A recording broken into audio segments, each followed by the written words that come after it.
মানে যখন সবকিছু ফেল করে যাবে তখন কিন্তু একমাত্র সেই দিব্যিই কাজে আসবে।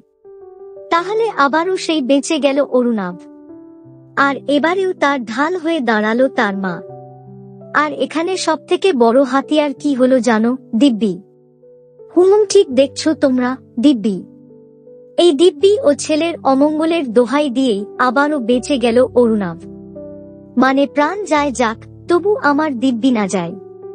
কারণ প্রাণের থেকে অমঙ্গলটা অনেক বেশি বড়।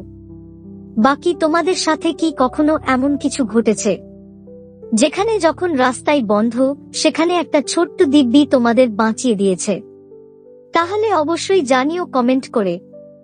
দেখুন কোন গোপনে মন ভেসেছে, সোম থেকে শনি রাত 8:30 শুধুমাত্র জি বাংলায়। এইরকম সমস্ত আপডেট সবার আগে পেতে অবশ্যই আমাদের চ্যানেলটি সাবস্ক্রাইব করে নিও।